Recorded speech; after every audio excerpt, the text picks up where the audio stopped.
gruesome murder, a man beheaded by his son. Yeah, no question. Police arriving here last night find a scene of horror. The shock remains here tonight. Now, the arrest was quick, but people here certainly are just stunned by what happened here. A warning as we begin. The details in this story are certainly difficult to hear. It just makes you aware of, the issues that are prevalent in our society. You just don't wake up in the morning and think, I think I'm going to cut his head off. Give me a little something to do today. I can't even believe that could happen, but it happened. This isn't just a murder. It's a 14-minute video on YouTube where a son holds his father's severed head like a trophy. Police found the body in the bathtub while the head was in a regular cooking pot which the killer had prepared for filming his address. There's no room for guesswork here. This is the story of how a 33-year-old man turned his own family into a tool for his insane revolution. This nightmare unfolded in the quiet, seemingly safe Bucks County in Pennsylvania back in January 2024. It's the type of story that will haunt anyone who hears about it. That's not an exaggeration. The son, Justin Moan, is accused of committing one of the most horrific crimes of modern times, involving the brutal, cold-blooded murder of his own father. 68-year-old Michael F. Moan. It's hard to find words when you face something like this. But what makes this case even more chilling, even more 21st century in the worst sense, is technology. Justin didn't just secretly kill his father behind closed doors. No, that wasn't enough for him. He filmed it. He didn't stop there either. He didn't just record it for his own sick archive. He posted this graphic, bloody video on the internet so the whole world could see it. Just imagine. YouTube, a platform where people watch pie recipes or gadget reviews, became a stage for broadcasting and execution. In the 14-minute video, this man casually displays his father's decapitated head like it's some prop for a school play. He acts as if it's just another disturbing yet necessary part of his important message. The shocking nature of this crime lies not only in the physical brutality itself, though cutting off a head is already beyond comprehension, but in the public exposure of something so personal, so intimate, like the death of a family member. The act itself is a grim testament to the total destruction of human dignity. However, the fact that it was deliberately shared on YouTube for thousands of views, that adds a whole new horrifying layer of modern digital terror. We are used to seeing violence in movies, but here, that same disturbing video where Justin Moan addresses the camera directly while looking into the viewer's eyes, showing his father's severed head, is enough to make anyone, even the most hardened investigator, wonder how. How could a human, a living being, reach such a point of violence? This case looks like a scene cut from the darkest crime thriller. The only difference is, the blood here is real. It's too realistic to be fiction. The son, flesh, blood, someone who was once considered a normal part of his community, a neighbor who said hello in the morning, suddenly turns into a killer. At the same time, he becomes the host of his own horror show, telling the world about his violent deeds with pride. A question arises that must be spinning in everyone's head right now. How could such a thing happen? How could a person so biologically, socially connected to a family commit such a crime, then so heartlessly display it to the public without a drop of regret? The gravity of this crime lies not only in the physical act of murder, but in its terrible visibility. He wanted us to see it. He wanted to make us accomplices in his madness. For anyone watching from the outside, this crime doesn't just shock. It deeply disturbs the very essence of our sense of security. Few can truly understand it. Justin Moan, who was 33 years old at the time of the murder, a grown man, not a teenager, now finds himself at the center of an investigation that turned the lives of everyone around him upside down. He is accused of taking his father's life in the most terrible way imaginable. He beheaded him, a medieval punishment in the suburbs of Pennsylvania. The victim, Michael F. Moan, was not just a father.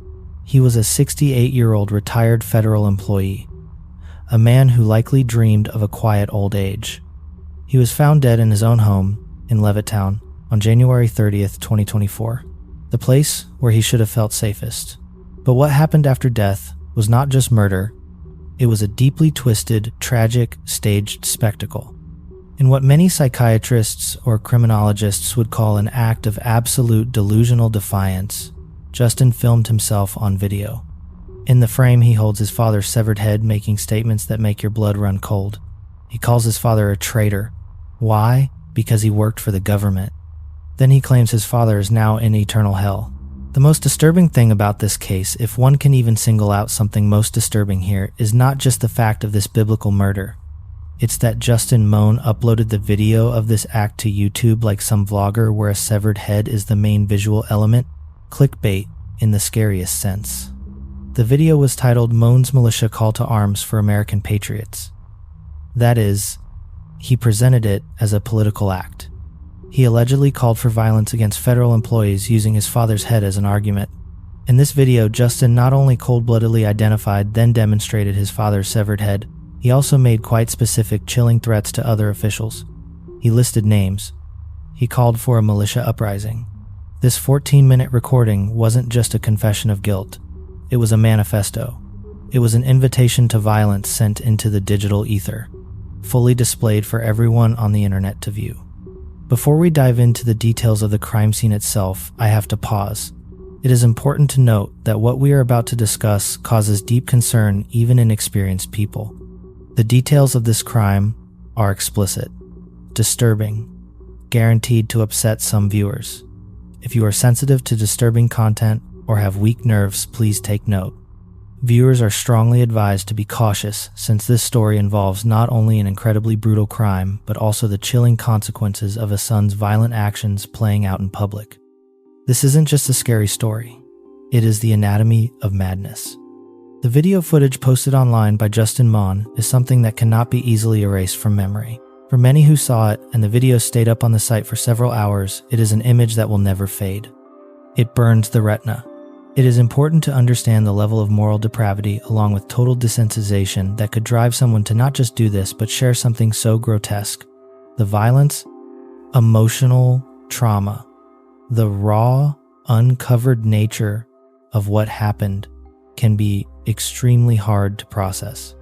So, if you are already feeling anxious, seriously consider if it is time for you to stop, then not continue watching. I won't be offended.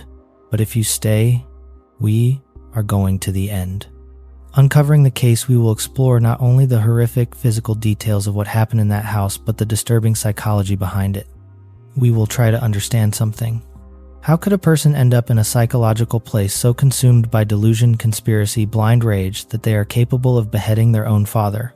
Filming it on video? Then clicking the publish button? The question is not only how the crime happened technically, that is clear. The question is what drove Justin Mohn to commit such a terrible act, then ensure the whole world saw it. The investigation into this brutal murder of Michael F. Mohn began on the evening of January 30th, 2024. Middletown Township Police received a call. A routine call that led them to a scenario from a horror movie. When officers arrived at the Mohn family home in Levittown, a typical American suburb with neat lawns, they were met with silence. Behind the door lay a scene of unbelievable animal horror. Inside, they found the lifeless, mutilated, decapitated body of 68-year-old Michael Mohn. His remains were discovered in the bathroom on the first floor of the house.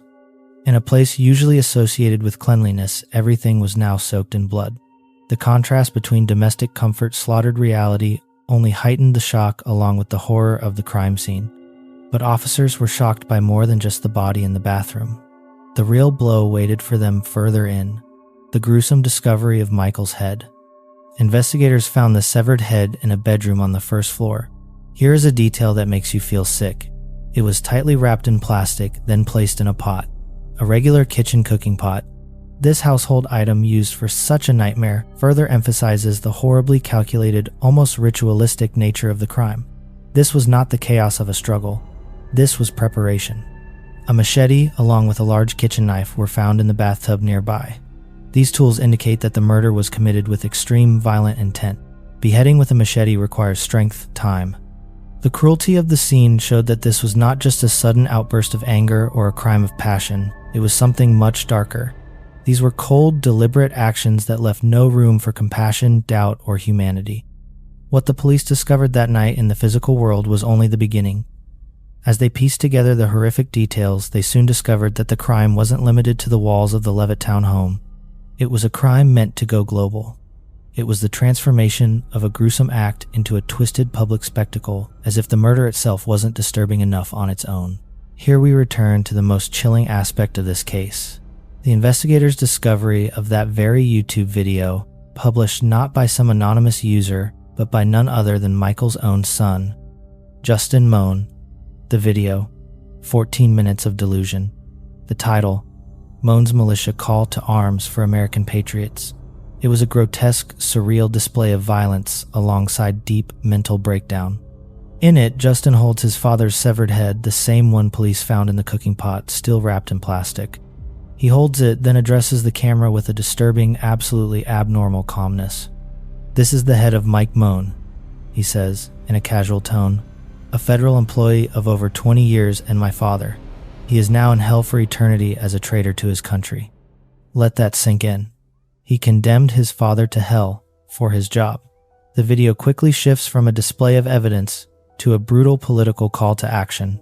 Justin's words, chilling in their confidence along with fanaticism, urge some imaginary militia members as well as patriots across the country to rise up.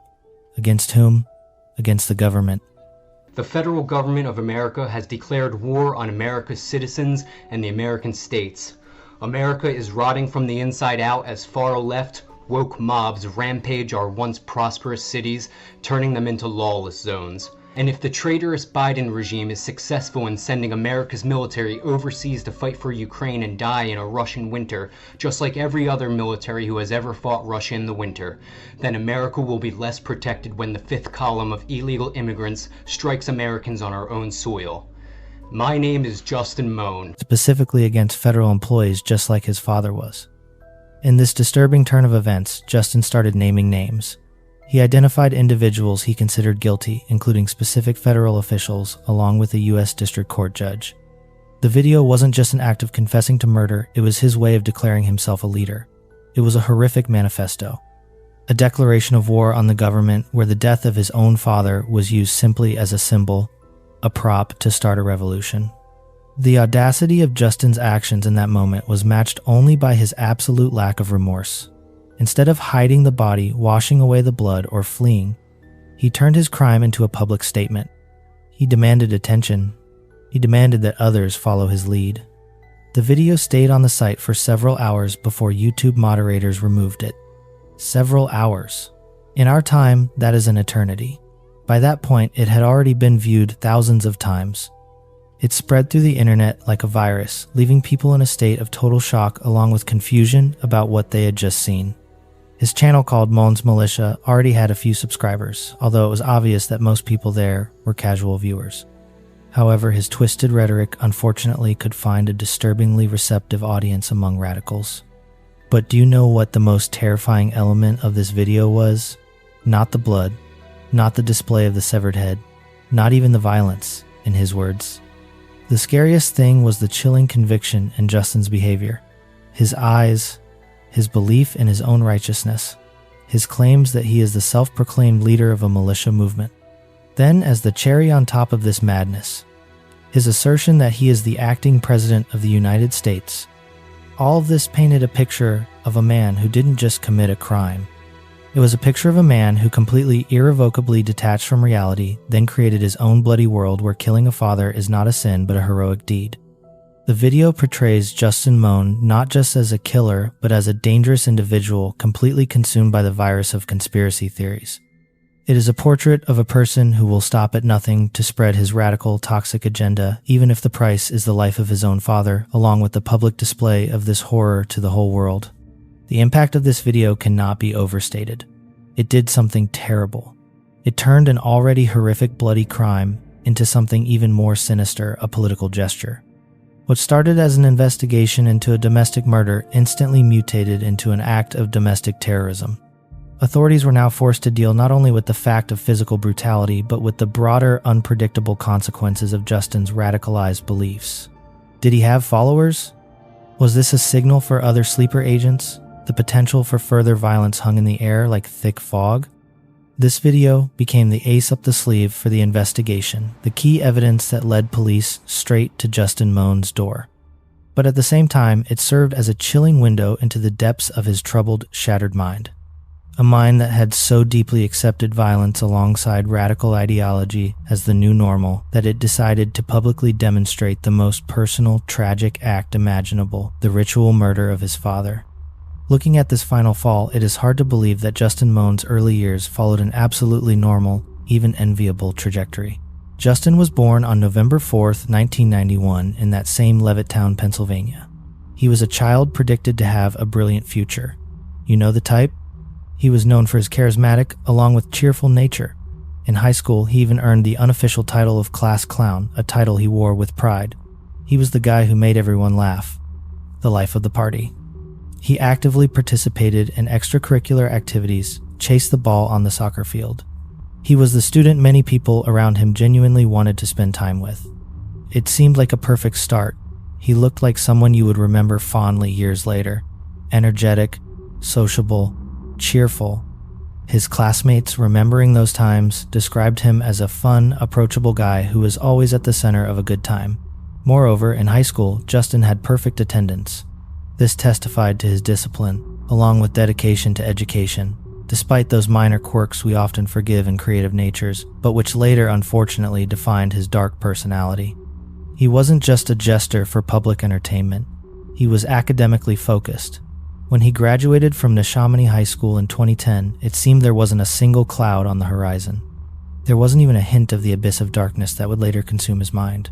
It seemed the world lay at his feet.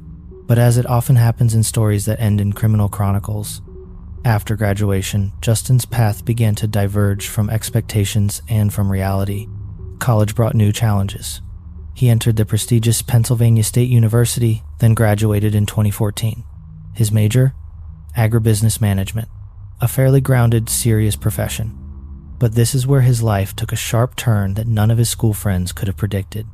His college years, although formally marked by academic achievements, he did get the diploma, also marked the beginning of noticeable, disturbing changes in his psyche. Justin began to withdraw into himself. That same lighthearted nature that made him the life of the party began to crack, then crumble, exposing something sharp along with unpleasant underneath. Over the years, he gradually lost touch with those around him. His once promising future began to crumble like a sandcastle. The real deep transformation in Justin's life began after graduation, when he faced real adult life where there is no applause for jokes in class. Life pressure, along with a growing sense of dissatisfaction, began to crush him. What was once a hopeful young man began to mutate into something much more disturbing. Justin's personality changed sharply while his mental state went into a tailspin. He became increasingly paranoid. He started questioning everything around him, but not as a philosopher, as a fanatic. He began leaning towards strange, convoluted conspiracy theories that over time consumed his every thought, displacing common sense. By the time Justin tried to enter the job market, he was already showing signs of a serious, perhaps undiagnosed psychological disorder. His paranoia concerned not only everyday trifles but global systems. He believed these systems were conspiring personally against him.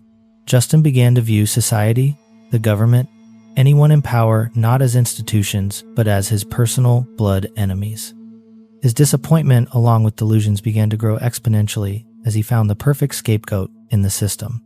It was at this moment that Justin's life began to be dominated by an unwavering belief that the world had treated him unfairly. He couldn't find a stable, high-paying job in his field.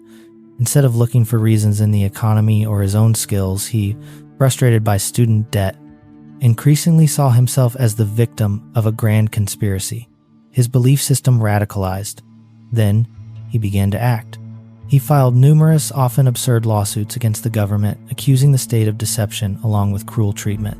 He demanded millions of dollars in compensation because his life didn't turn out the way he dreamed. His claims weren't just about personal grievances. He began to see himself as part No, the center of a much broader narrative about oppression. Oppression, which in his opinion was organized by the very institutions running the country. Justin's immersion in these paranoid delusions wasn't just a series of complaints in the kitchen. It became his new truth, his religion. He didn't just blame the government for his debts or career failures. He blamed society itself for not recognizing his genius. This way of thinking turned him from a person who simply felt unhappy into a person with a messiah complex. He sincerely believed he was part of a grander, darker struggle. He saw himself as a leader, a visionary, the only one capable of exposing the deep-seated flaws of the world. His mind turned into a dumpster of a tangled mix of conspiracy theories, from government corruption to complex mind control structures. Then, each new theory was more extreme as well as more senseless than the last. When Justin's beliefs became more radical, he stopped keeping them to himself. He needed a platform. He took up self-publishing along with music channeling his delusions, fears, uncontrolled rage onto public platforms. His online persona was a direct extension of his mental breakdown. It was an explosive mix of his love for dramatic self-expression, remember the class clown, with a disturbing obsession with imaginary injustice. He didn't just want to voice his frustration. He wanted to force the world to listen. In a desperate attempt to leave a legacy, then share his increasingly distorted worldview, Justin self-published 7 books. 7. These works, which he actively promoted on platforms like Amazon, were full of strange theories and apocalyptic visions as well as incoherent political tirades. He wrote about the evil which in his opinion was consuming society, about his fantasies of violent revolution, about the government as the main enemy of personal freedom. Look at the titles.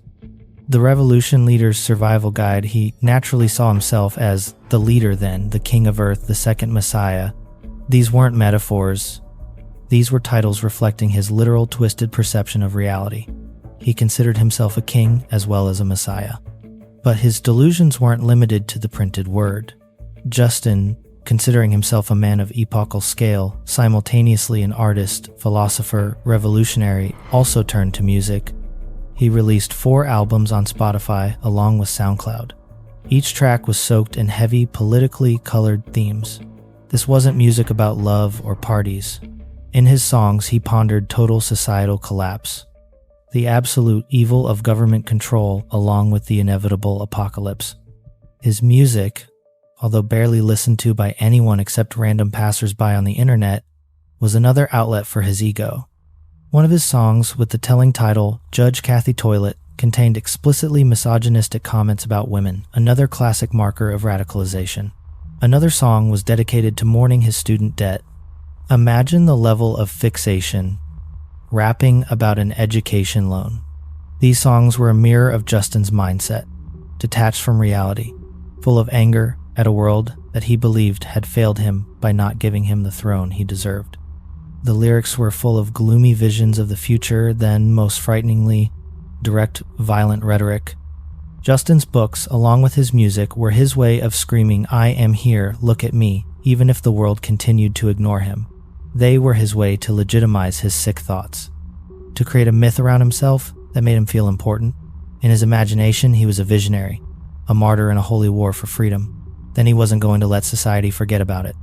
His online persona, carefully built through graphomaniac books alongside aggressive music, became his new true identity. It was a dangerous mix of megalomania along with total isolation. Then as this online presence grew, his sense of persecution grew proportionally. He was preparing for the final act. Justin Moan's books, along with his music, were something much bigger for him than just a creative outlet or hobby. In his distorted perception, they were real battle trumpets and calls to arms. It was his primitive way to unite an army around himself, those who could share his dark radical beliefs. The more he wrote, the more he published this toxic content, the more he detached from the shore of reality. It was a closed loop. He plunged deeper into a world of conspiracies along with uncontrolled rage to create content. Then the created content convinced him even more of his own righteousness. By the time he pressed the upload button for his infamous YouTube video, we no longer had just a person with problems before us. It was the living embodiment of a twisted ideology that no longer had any filters. No ability to separate facts from sickly fiction. January 30th, 2024. Remember this date because it became the point of no return. Justin Moan published a video on YouTube that not only shocked casual viewers to the core, but forever irrevocably changed the trajectory of his life along with the lives of everyone who had the misfortune to be near.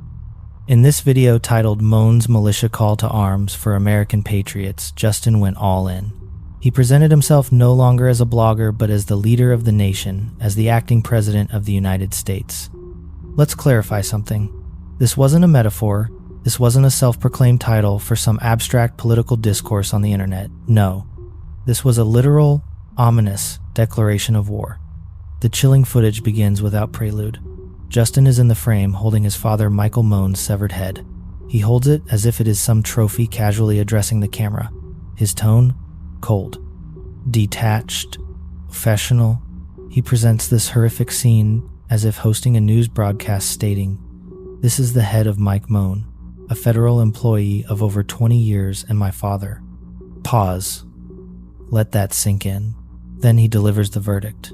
He is now in hell for eternity, as a traitor to his country.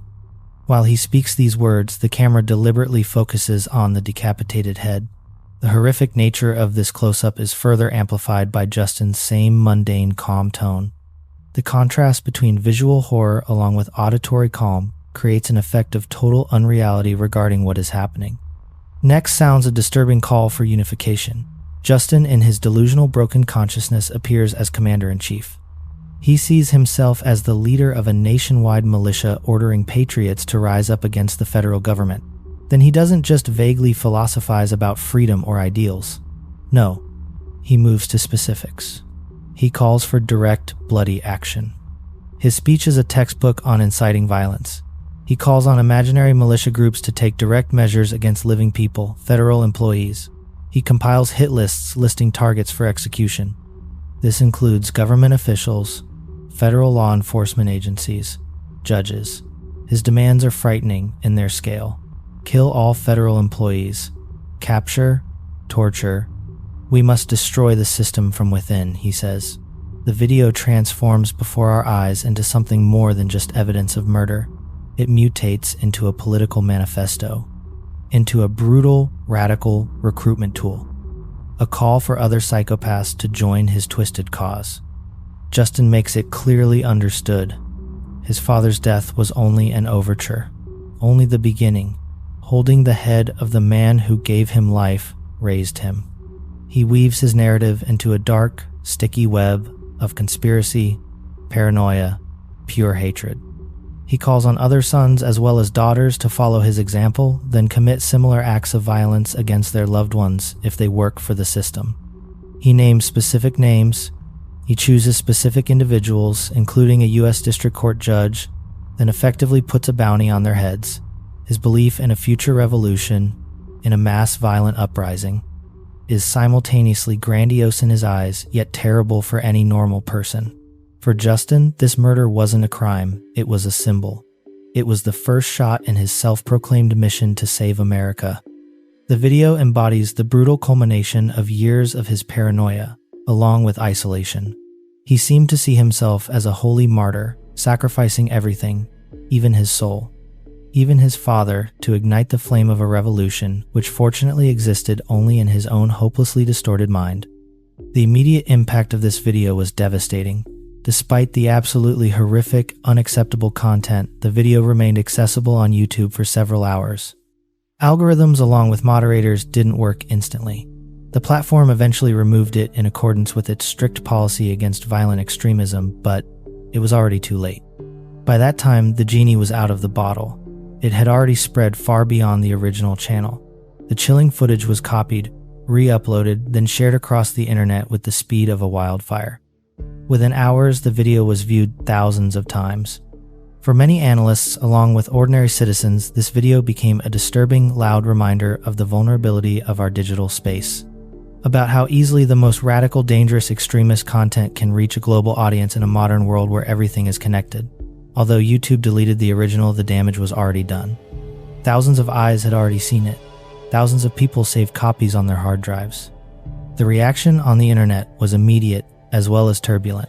Shocked, terrified, confused viewers flooded social networks discussing what they saw. Twitter, Reddit, Facebook, everywhere people asked the same questions. Some, trying to rationalize the irrational, expressed genuine surprise. How could a son do that to his father? How is that biologically possible? Others asked, How could someone share such a grotesque act for public view without fearing consequences? Then others more familiar with the dark corners of the internet, along with radical movements, viewed Justin's video as a symptom, as part of a broader, extremely disturbing trend of online extremism where violence becomes the currency of attention. In the following hours, the video became headline news. Media from local newspapers to national channels began reporting on this case. The chilling nature of the crime acted like a magnet. It didn't allow one to look away. But many were interested in a deeper question. How? How did Justin Moan's mental state deteriorate to such a catastrophic extent? What exactly broke in his head that made him believe that committing such an act, then publicly broadcasting it, was not just permissible, but justified, necessary? The reaction wasn't just virtual. Law enforcement agencies receiving reports reacted with lightning speed. They used this video not as a show, but as evidence. Crucial evidence. It helped them understand the psychological profile, then more importantly find the criminal's location. His phone, along with the video metadata, played a vital role in clarifying the timeline of events. This allowed the hunt for Justin Moan to begin before he could carry out his threats, then commit further murders. The video also sparked a new wave of discussions about security. It led to increased awareness about the rise of online radicalization. Many squarely asked the question again. How does the internet continue to serve as a platform for propagating violence? Why don't algorithms stop this instantly? For the general public, this crime became an alarm signal, a siren that cannot be ignored. It was an example of how far-reaching, as well as real, the consequences of unchecked paranoia cultivated in social media echo chambers can be. This wasn't just an isolated case of a crazy loner. It was a vivid reminder of how technology can be used to amplify dangerous ideologies, to give them a global stage. As for Justin himself, his video left an unforgettable bloody mark in the history of forensics. What he considered in his pride to be his main platform for revolution became his undoing, the tool that directly led to his downfall. The YouTube video that was supposed to bring him the glory of a leader ultimately became the key to his cell. The video became his call to arms, but it also became his sentence. It transformed him from a simple, isolated individual with strange views into a monster, into a criminal whose name will forever be written in criminology textbooks next to the most horrific as well as bizarre cases of modern patricide. After committing this biblical sin, murdering his father, Justin Moan didn't stay to wait for the police at home. He fled the scene. He disappeared into the night, getting behind the wheel of his father's 2009 Toyota Corolla, an ironic choice of transport for a president as well as a revolutionary. The chilling nature of the crime, combined with that same video still circulating online, quickly turned Justin from a simple suspect into object number one on the wanted list nationwide. Authorities, having already viewed the footage with the head, understood, this isn't an ordinary fugitive. This is a ticking time bomb. Wasting no time, they launched a full-scale interception operation. With every minute, the search intensified. Law enforcement agencies across Pennsylvania, as well as neighboring states, joined forces coordinating actions to find him. The breakthrough in the investigation happened thanks to technology. Police used a cell phone ping. Modern technology pinpointed his phone's GPS signal. It revealed Justin's location, then led investigators to a very specific place, Fort Indiantown Gap. It is a National Guard training center located approximately 100 miles from the bloody house in Levittown. Why there? That question made police even more nervous. At this stage, the hunt turned into a race against time. Justin wasn't just a fugitive looking to hide in the woods. He was an armed, ideologically motivated, as well as extremely dangerous individual heading toward a military facility. He potentially planned an attack or an attempt to seize weapons. Tension on police frequencies was at a maximum. When police arrived at the base perimeter, Justin's actions once again confirmed his total detachment from reality. Instead of trying to break through with a fight or cunningly hide, he seemed to wander aimlessly around the territory. He looked like a person lost in his own world rather than a saboteur. That is where police found him, at Fort Indiantown Gap. He had climbed over the wire to get into the restricted area, but didn't seem to have a plan after that. Authorities reacted fast. Professionally, Justin was surrounded and taken into custody without a single incident. It was a quiet end to a search that had the whole country on edge. But the danger was real. During the search, they found a loaded 9mm weapon on him. There was one important detail. One round was missing from the magazine. Where was it? Had he used it for practice? Or did he plan to use it on himself? That weapon was proof he was ready for conflict. The arrest happened quickly, but it didn't give answers to the big questions. It didn't explain his motives. Justin wasn't just running from the law. He was on a mission in his own mind. Being caught was just the start of uncovering the dark maze of his psyche. When they took Justin in, his behavior was strange. Reports say he was completely calm, no panic, no tears. He was still deeply, unshakably convinced he was right. During the first interrogation, he shocked investigators with his logic. He said he didn't go to the fort to hide or to harm soldiers. No, he went there to mobilize the Pennsylvania National Guard. In his mind, he was the president. Remember? Justin said he wanted to take command, unite the Guard against the federal government.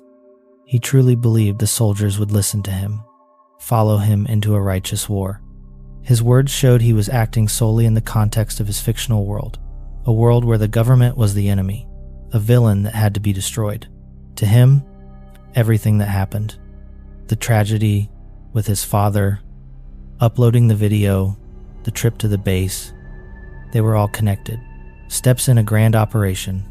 Justin calmly explained he was leading a revolution, that he was the leader of a movement to end tyranny. What about his father? Why did he do it? Because Michael Moan was a federal employee for the Army Corps of Engineers.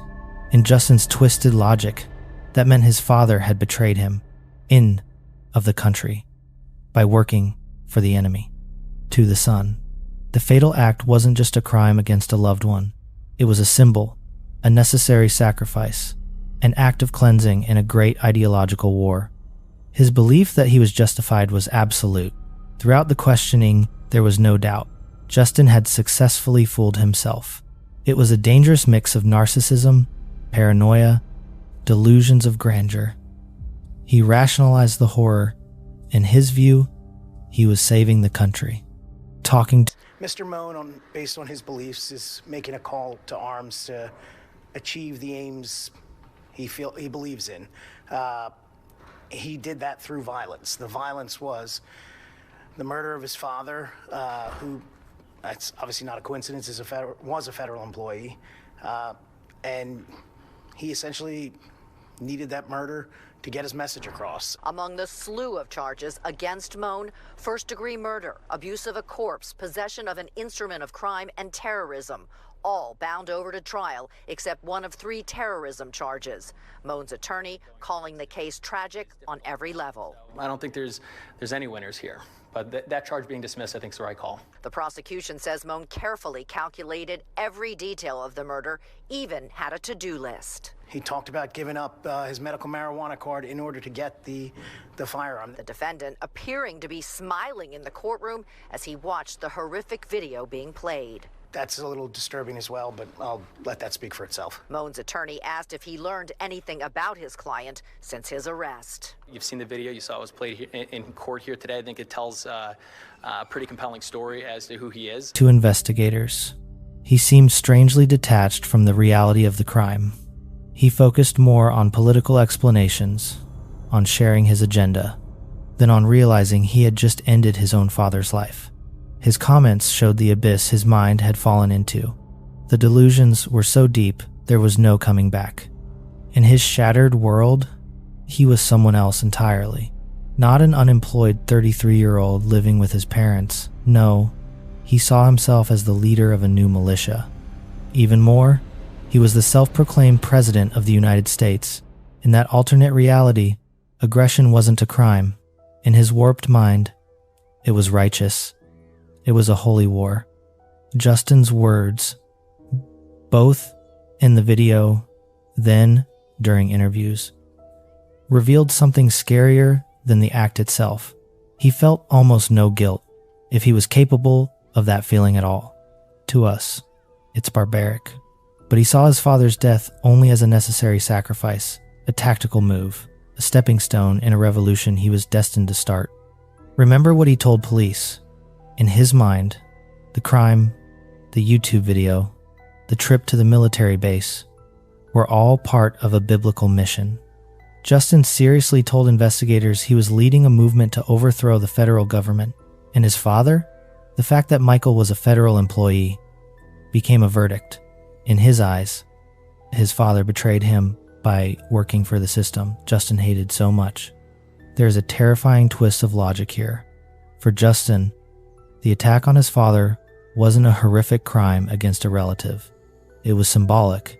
It was destroying an enemy symbol in a war of ideologies. Like tearing down a statue of a tyrant, only instead of stone, it was a living person. He was absolutely convinced he was right. During the arrest, the questioning, it was clear. Justin had fooled himself. He believed his actions were a necessary surgical intervention on a sick political system. It was a volatile mix of paranoia, delusion, acting like anesthesia, allowing him to rationalize things a normal person couldn't even imagine. In his mind, his father's death was just the first act, just the start of his mission to save the country from what he saw as an oppressive government. During questioning, Justin seemed strangely detached. He didn't cry, he didn't shake. He was focused on explaining his motives, like a professor explaining a theorem, not a son who had just taken his father's life. His comments showed how deep the roots of delusion had grown. It seemed there was no chance of returning to reality. The arrest, the interrogation, I paint a disturbing picture. Turn tonight to a horrific crime outside Philadelphia. A son accused of attacking, beheading his own father, who was a longtime federal employee. We will not show the images here, but authorities are now pointing to the son's rage at the federal government. I totally screamed. Like somebody sent the video, and I opened the video, and I was like, "Oh my God, that's the guy that, I see every day." That I knew something was unhinged with him. So I couldn't believe it. It's a portrait of a man hopelessly lost in the maze of his own subconscious. A man who cut the anchor to reality, accepting an ideology that justified extreme harm as a virtue. Facing the physical horror he caused, Justin remained unmoved. He believed he was right, that the whole world was against him, that he was acting as a lone hero for a cause no one else understood yet. Now, as we near the end of this story, we are left with one big burning question. How? How did a seemingly ordinary young man, once a popular high school student, a class clown, an athlete, to sink so deep into this dark world of aggression, delusions, radical ideology? Where was the turn he missed? His arrest ended the physical manhunt, but it only opened the door to understanding the dark motives. One thing is clear, his path to madness wasn't an instant jump. It didn't happen overnight. This tragedy unfolded over years, slowly, like rust eating away at iron. Justin Moan's descent into darkness can be understood if we analyze the unholy trinity of his psychological state: paranoia, narcissism, delusions. His behavior in the years leading up to the crime was a cry for help that no one heard or understood correctly. It showed a man suffering from a serious progressive disorder, and sadly, he was never officially diagnosed, which could have led to treatment and stopped this downward spiral. Let's look at the paranoia. It was one of the clearest signs. With age, he distrusted people more. But his suspicion went beyond neighbors. The main enemy became the abstract government. He started viewing society not as a community, but as a corrupt matrix, a system, himself as its main victim. This paranoia grew like a cancer, consuming everything with conspiracy theories. To him, every failure in his life was the result of a grand plan by intelligence agencies targeting him personally. Remember those lawsuits? His paranoia got worse after he lost several cases where he blamed the government for his debts to career issues. Instead of admitting his own mistakes, he decided the system was rigged. This only strengthened his belief that he was a target. There is an important point here. Paranoia in its extreme form turns defense into offense. A person starts believing the only way to protect themselves from them is to strike first. Radical actions become the only logical way out. In Justin's case, his brain concluded that the only solution to his problems was the physical destruction of the system in its representatives. Even if that representative sleeps in the next room, is your own father. But paranoia was only half the trouble. The second component was narcissism. Alongside the fear of persecution, Justin showed clear signs of megalomania. He was consumed by the belief that he was destined for something much bigger than a regular office life. He didn't want to be a clerk. He saw himself as a messianic figure. He seriously called himself a second Messiah, a savior who would lead the revolution. His delusions weren't just quiet bedtime fantasies. They became the center of his identity, his books, his rap albums, his social media posts. All were bricks in the wall of his distorted ego. At the moment of the tragedy with his father, Justin had completely broken with reality. He lived in a world where he was an action hero. His father, Michael, was a villain, a traitor. This cognitive dissonance is key to understanding how he could harm his father. When perception is so detached from objective truth, moral barriers vanish. Eliminating a traitor is easy. Arming a father is hard. Justin chose the first option. The interaction between narcissism to paranoia created a deadly cocktail. Justin's narcissism convinced him he was special, untouchable, and chosen, that he had the right to judge, punish, that laws were written for others, not for a messiah. The world in his eyes was just a backdrop preventing him from shining. Every failure was seen as a personal insult from the universe. He viewed his father's government work not as a way to earn a living, but as a personal act of betrayal. In his sick imagination, Michael Moan was a symbol of all evil, so his death became a necessary act of rebellion. His belief that he was a hero blocked any empathy. The idea that he was chosen to lead gave him permission for any cruelty. Harm ceased to be a crime. It became a tool. This toxic mix of narcissism, I am a god, paranoia, they are demons, eventually pushed him to do the unthinkable. He was able to end his father's life, hold up the evidence to a camera, give a political speech without blinking. Justin Moan's story is a tragic textbook on how an untreated mind can turn into a weapon. What started as teenage rebellion, odd views, mutated into a consuming black hole that destroyed a whole family. This case leaves us with a heavy feeling, a pile of questions. From a promising high schooler to a perpetrator, the road was long.